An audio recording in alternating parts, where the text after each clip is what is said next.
നമസ്കാരം.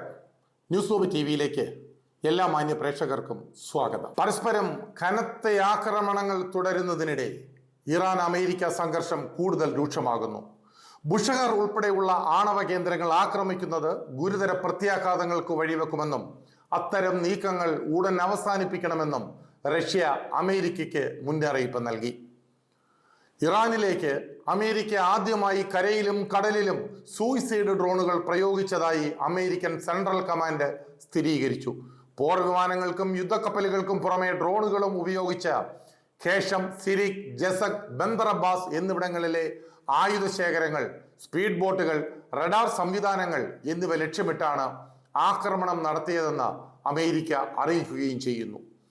ഇതിനിടെ Bahrain, Kuwait, Jordan എന്നിവിടങ്ങളിലെ അമേരിക്കൻ സൈനിക കേന്ദ്രങ്ങൾ ആക്രമിച്ചതായി ഇറാൻ അവകാശപ്പെട്ടു. ജോർദാനിലെ ആയുധ ഡിപ്പോയും ഇന്ധന സംഭരണികളും, ബഹ്റൈനിലെ drone command centre, hangar helicopter പരിപാലന കേന്ദ്രം, കുവൈത്തിലെ അമേരിക്കൻ താവളങ്ങൾ എന്നിവ ലക്ഷ്യമിട്ടതായും ഇറാൻ വ്യക്തമാക്കി.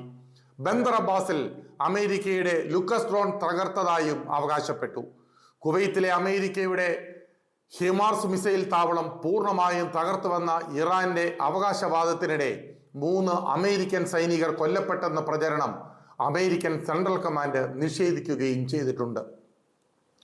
സംഘർഷം ശക്തമാകുന്നതിനിടെ ഇറാൻ നേതാക്കൾക്കെതിരായ ഭീഷണികളും ഉയരുകയാണ്. പരമോന്നത നേതാവിനെ ലക്ഷ്യമിട്ട് ആക്രമണമുണ്ടായാൽ ഉടൻ തിരിച്ചടി ഉറപ്പാക്കുന്ന സംവിധാനം ഒരുക്കണമെന്ന് ദേശീയ സുരക്ഷാ കൗൺസിലിനോട് ഇറാൻ വിദേശകാര്യ സഹമന്ത്രി ആവശ്യപ്പെട്ടതായി റിപ്പോർട്ടുകളും വരുന്നു.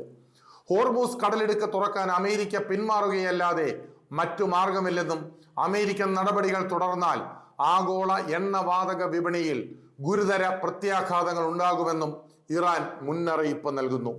ഒമാനുമായി ചേർന്ന് ഹോർമൂസ് കൈകാര്യം ചെയ്യാനുള്ള അമേരിക്കൻ നീക്കം തടഞ്ഞതായും ഇറാൻ അവകാശപ്പെടുകയും ചെയ്യുന്നു.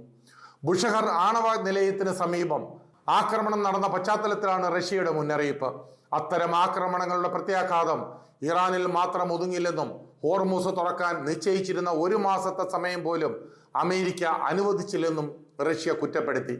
അതേസമയം അമേരിക്കൻ പ്രസിഡന്റ് റൊണാൾഡ് ട്രംപിനെതിരായ വധശ്രമ വിവാദങ്ങൾക്കും പിന്നാലെ ഇരു രാജ്യങ്ങളും തമ്മിലുള്ള പോർവിളികൾ കൂടുതൽ ശക്തമാവുകയാണ്. അപ്പോഴാണ് ഇറാനിൽ നിന്നും 13 ലോക നേതാക്കളെ ഉൾപ്പെടെയുള്ള ആളുകളെ വധിക്കും എന്നുള്ള ഭീഷണിയും വന്നിരിക്കുന്നത്.